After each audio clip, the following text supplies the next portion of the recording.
অন্ধকার যখন শব্দহীন হয় তখনই শুরু হয় নিষিদ্ধ শক্তির চলাচল।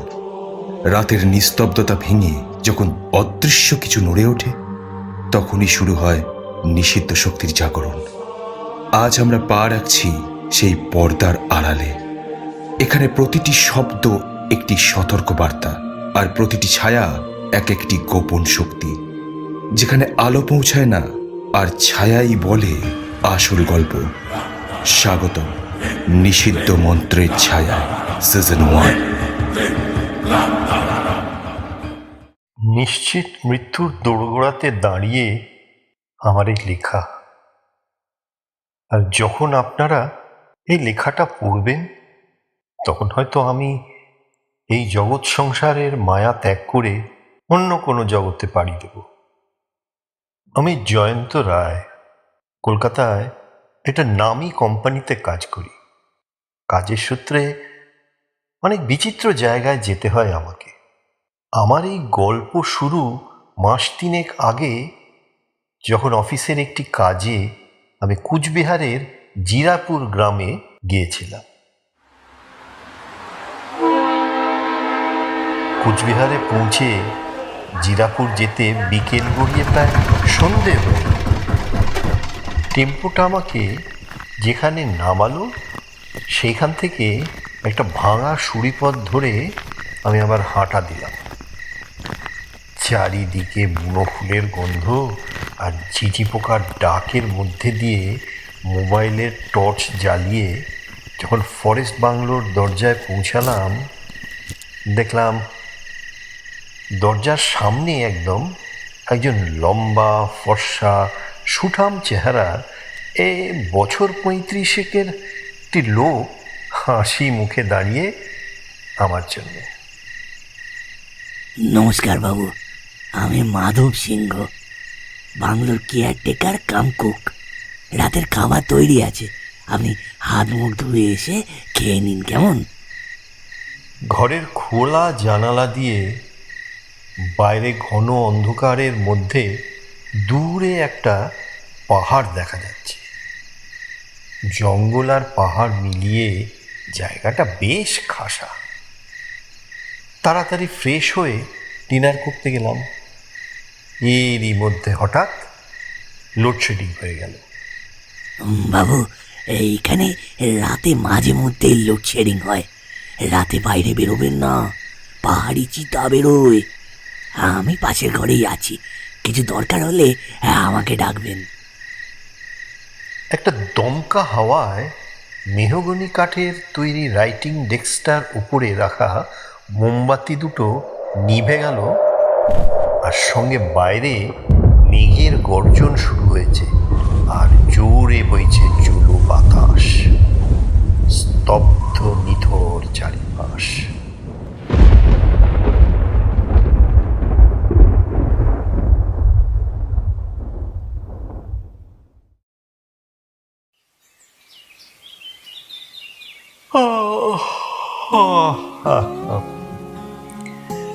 সকালের বাতাসে একটা ঠান্ডা ফ্রেশ ভাব, আর নীল ঝকঝকে আকাশ, আর দূরে গেরুয়া রঙের মেঘে দাঁড়িয়ে আছে নাম না জানা সেই পাহাড়। একটা টেম্পো ভাড়া করে আমি চললাম অফিসের কাছে। জিরাপুরে বেশ কিছুদিন আগে আমাদের কোম্পানি জল প্রকল্পের একটা কাজ করছিল। একটি ট্যাঙ্ক তৈরির সময় অসাবধানতার কারণে 4 জন শ্রমিক উপর থেকে পড়ে মারা যায়, আর তারপর থেকেই কাজটা বন্ধ হয়ে পড়ে আছে। অতুল দাস এই প্রজেক্টের জেনারেল ম্যানেজার। তার সাথে দেখা করে একটা ফাইল সই করিয়ে নিলেই কাজটা আমার আবার চালু করতে পারব। কিন্তু অতুলবাবু সেই সইটা করতে নারাজ। কাজটা না করে গেলে আমার চাকরিটাও থাকবে না।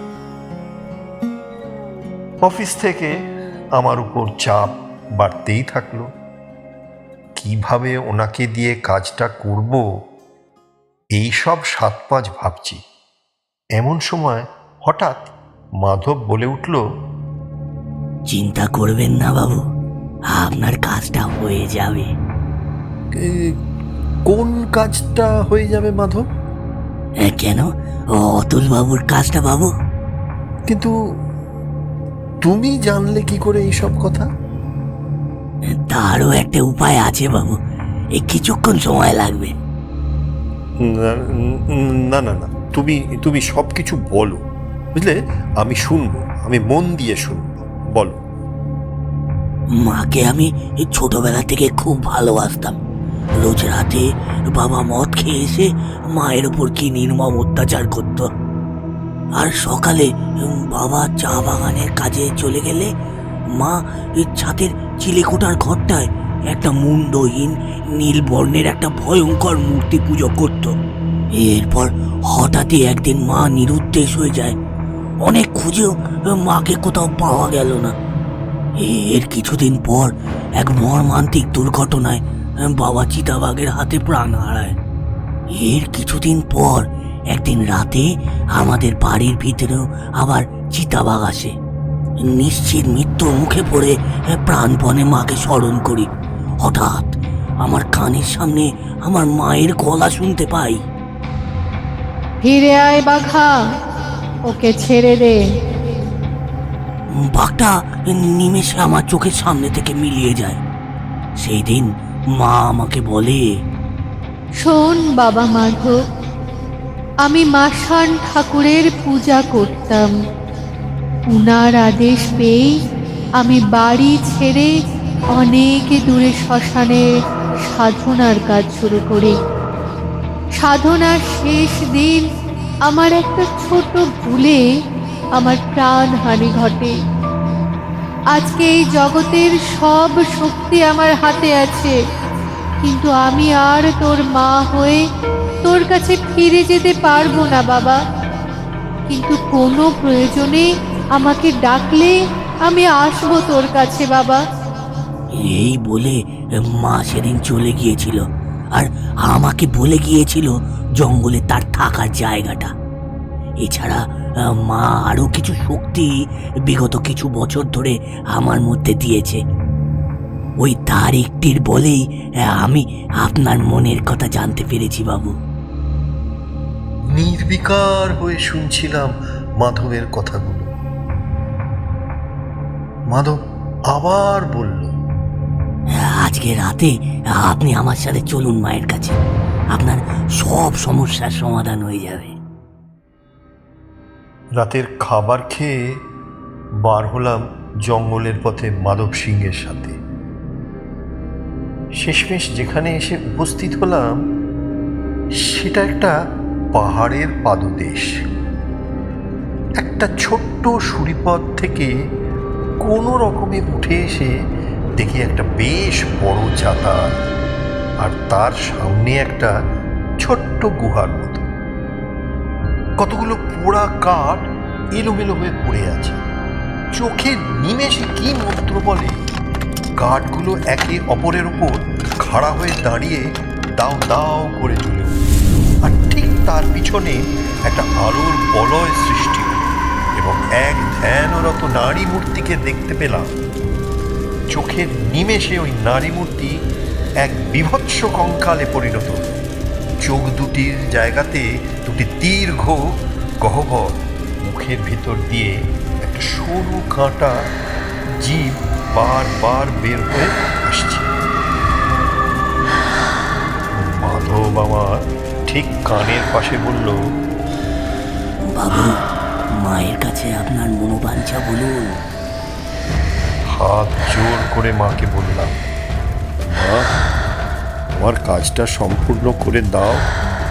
তুমি যা চাইবে আমি তোমাকে তাই দেব। সুরে এলাম, অথচ ভীতিজনক একটা মেয়েলি গলা আমার কানের কাছে বলল, আমি যা চাই তুই আমাকে তাই দিবি। আচ্ছা, ওই অগ্নিকুণ্ড থেকে একটা পোড়া কলা খেয়ে ফেল, তোর এইখানে আসার উদ্দেশ্য সফল হবে। আমিও কেমন মন্ত্রমুগ্ধ মতন একটা কলা খেয়ে নিলাম। এবার সেই ধ্যানরতা দেবীর মুখে হাসির একটা রেখা দেখা গেল।